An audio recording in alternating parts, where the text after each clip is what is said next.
Dia histórico para as criptomoedas. Hoje, os Estados Unidos acabou de protocolar o primeiro projeto de lei que poderia deixar aí o Bitcoin como reserva do tesouro. Os Estados Unidos está com um projeto de lei para investir em mais de 1 milhão de Bitcoins, ter 5% de todos os Bitcoins que existem.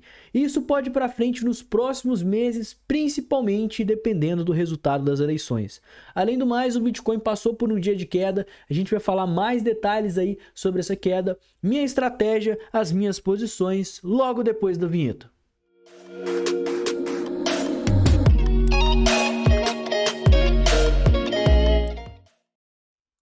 Pessoal, então a gente teve aqui uma notícia épica, né? A senadora Loomis, que é uma senadora lá dos Estados Unidos, pró-cripto, pró-Bitcoin, ela apresentou o projeto de lei chamado Reserva Estratégica de Bitcoin no Senado dos Estados Unidos. Isso foi oficializado no dia 31 de julho. E esse projeto de lei basicamente direciona o governo dos Estados Unidos a iniciar um fundo de reserva em Bitcoin, que é um ativo descentralizado e escasso. E é interessante esse projeto de lei porque ele surge justamente na época em que os Estados Unidos atinge a maior dívida de toda a sua história, 35 trilhões de dólares. É uma dívida impagável. Então, basicamente, esse projeto de lei vai fazer com que os cofres dos Estados Unidos, né, os cofres seguros de Bitcoin, estejam aí envolvidos com o Tesouro americano. Então, o Tesouro dos Estados Unidos, a reserva que eles têm em dólar, em ouro, parte disso vai ser utilizado para comprar Bitcoin, com o objetivo de acumular 1 milhão de Bitcoins ao longo dos próximos anos, o que é mais ou menos 5% do fornecimento total de Bitcoin, usando fundos existentes para adquirir Bitcoin em quantidades que espelham a alocação de ouro do Tesouro dos Estados Unidos. Então, o que eles têm em ouro, eles vão ter mais ou menos em Bitcoin. E esse projeto de lei aqui, ó, oficialmente, tá? Essa que é a primeira página que tá até viralizando nas redes sociais. É um passo muito interessante e que pode ir para frente, tá? Tem uma chance muito grande de ir para frente. Além do mais, ele reafirmou, né, o direito e a importância da autocustódia aos cidadãos dos Estados Unidos, e ele é apoiado aí pelo Robert F. Kennedy e ao candidato Donald Trump. Olha só, esse projeto de lei, esse plano de lei foi sugerido e ecoado por políticos como Robert Kennedy Jr., que é um dos candidatos também, né? E que agora o Donald Trump, que falou nesse último sábado na conferência do Bitcoin, que não vai deixar nenhum Bitcoin ser vendido enquanto ele for o presidente dos Estados Unidos, caso ele seja eleito. Então a gente está vendo como que as criptomoedas estão tendo um impacto maior aí nas eleições. Mas ainda assim a gente está vendo quedas no Bitcoin, o Bitcoin aí que desde o começo da manhã de hoje chegou a cair mais de 4%, chegando próximo ali aos 62.200 dólares. E o motivo dessa queda é o mercado tradicional, tá? Bolsas de valores do mundo inteiro, inclusive ações de tecnologias ativos de risco, talvez por isso a queda do Bitcoin, performaram de forma negativa depois da divulgação de alguns dados do setor de trabalho que, por mais que a gente esteja vendo que o setor está esfriando, pelo que eu pesquisei, a reação do mercado é que está esfriando demais. Eles estão começando a ficar com medo de uma possível recessão.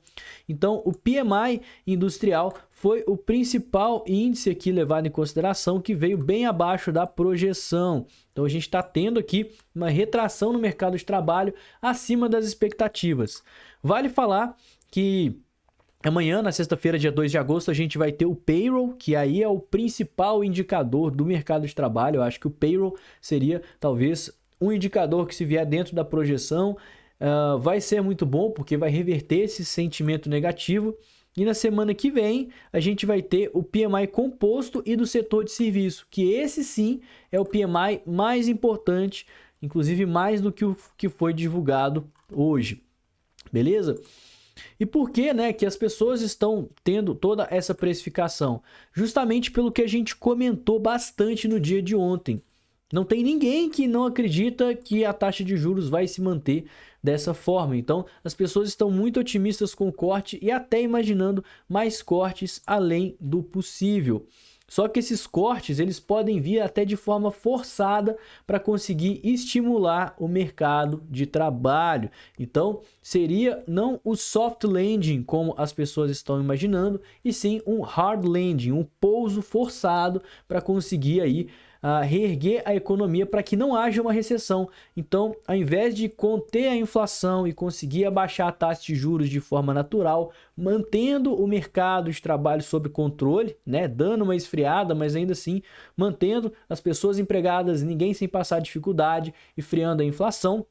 Agora, o medo, né, das pessoas, dos investidores, é que haja um hard landing, um corte forçado da taxa de juros para fomentar o mercado de trabalho, o que poderia, né, evitar uma recessão, mas, por outro lado, voltar com todos os problemas da inflação. E aí a gente fica nesse vai e vem.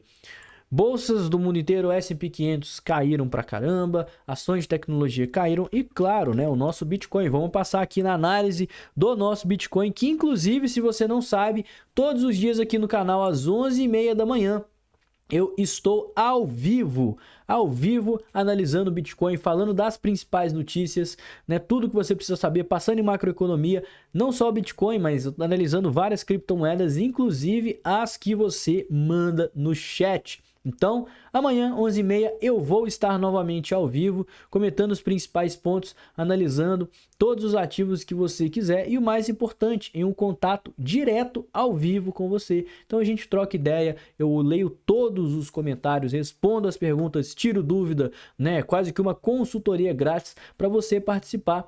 Então, já prepara aí as lives, elas estão aqui dando um resultado até legal, né? A gente fez uma live que já está com 422 visualizações, a gente está quase chegando aos 6.000 inscritos no canal. Então, eu quero muito, né, contar com a sua presença para a gente ter esse contato mais próximo. Galera, Bitcoin chegou aqui na mínima, 62.300 dólares, né? E, inclusive, eu falei com vocês que eu estou me posicionando nessa queda. Por quê? Estamos atingindo níveis de sobrevenda no gráfico de 4 horas, certo? É o primeiro toque que a gente está tendo na sobrevenda do 4 horas, depois daquela mínima que a gente fez lá no 53. Então, esse dentro do meu operacional é um gatilho muito bom de acumulações, ainda mais quando a gente tem uma convergência, né? Uma confluência com outros setups como níveis de Fibonacci. Olha só, a gente tem aqui o Bitcoin chegando na sobrevenda do 4 horas com regiões aí de Fibonacci. Por isso que eu estou com ordens até o 61, tá? Por que até o 61? Porque até o 61 onde a gente tem muita ordem de compra institucional. Aqui, ó, até o 61K, a gente tem aqui 62, aí tem ali no 61, depois fica um pouquinho mais seco. Então eu vou repensar como que eu vou reentrar, né? Que eu tô gastando 50% do meu caixa nessa zona verde. Se perder essa zona verde, eu vou deixar 50% do caixa para comprar mais embaixo, para baixar meu preço médio, porque aí a maior probabilidade não vai ser entrar nessa zona e depois romper a máxima histórica ou vir retestar as máximas. Se a gente perder essa caixinha verde, perder o 59, a maior probabilidade é a gente fazer um topo descendente contra o 70K. E nos mantermos dentro dessa grande consolidação que o Bitcoin vem fazendo desde março aí desse ano. Então, essas são as duas probabilidades que eu estou de olho. Por isso que eu estou entrando só com 50% do meu caixa nessa região verde, porque a maior probabilidade, ao meu ver, é a gente respeitar a região verde e ter um repique. E o resto eu vou deixar para caso a gente tenha uma queda ainda mais intensa, eu consiga abaixar mais meu preço médio, para no eventual repique eu reduzir aí a minha exposição no mercado e ficar aí um pouco mais confortável. Mas continuo achando, tá, que essa região verde é uma região muito interessante de compras por vários motivos, tá? Primeiro, igual eu citei, aqui a gente tem muita ordem institucional. Mais de 3.000 bitcoins entre os 63 e os 62 é realmente uma quantidade aí bem impressionante, ainda mais quando a gente considera que a gente não tem pressão vendedora, não tem ninguém querendo vender bitcoin, só pessoas querendo comprar. E isso costuma ser em regiões de fundo. Segunda coisa, Open Interest caindo, tá? Open Interest está aqui em queda livre, saiu lá dos 40 bilhões de dólares e já está aqui próximo aos 34. Enquanto o CVD também está aqui caindo pra caramba, né? O CVD é um indicador que mostra o que as pessoas estão fazendo nas posições a mercado. Se o CVD está subindo, é porque tem muita gente abrindo trade a mercado. Se o CVD está caindo, muita gente está fechando trade a mercado. E quem entra ou sai a mercado nas corretoras são as sardinhas. Porque se uma instituição fizer isso, se uma baleia entrar ou sair a mercado, além dela pagar uma taxa absurda, ela vai mexer muito com o preço, né? Que ela vai ali sair captando todas as ordens de compra ou de venda na corretora, fazendo aquele gap gigante e ficando no prejuízo. Então, interesse das pessoas diminuindo à medida que o preço cai, menos liquidez, e as sardinhas desesperadas e fechando posição, vendendo Bitcoin no desespero durante a queda, que é o momento de acumulação. Além do mais, a gente tem uma região com muita liquidez aqui próximo ao 63K, inclusive eu vou puxar aqui o gráfico de um mês, deve dar uma travadinha, tá? Esse site trava um pouco, que ele é meio pesado mesmo, então desculpa se a minha câmera aí der uma travada. E hoje eu também passei nisso na live, né? Eu mostrei aqui o quanto de liquidez que a gente tinha e ainda tem aqui abaixo, né? Então a tendência era que o mercado viesse captar mesmo essa liquidez, que era a maior probabilidade. E em contrapartida, a gente também vê que nos últimos 30 dias, eu posso até colocar nos últimos 7 também, que foi quando a queda começou. Nos últimos 30 dias a gente tem a liquidez de alavancagem muito maior das posições vendidas do que compradas. Tem mais pessoas que estão aí shortando o Bitcoin. A gente só tem alavancagem até os 61 mil dólares nesse exato momento.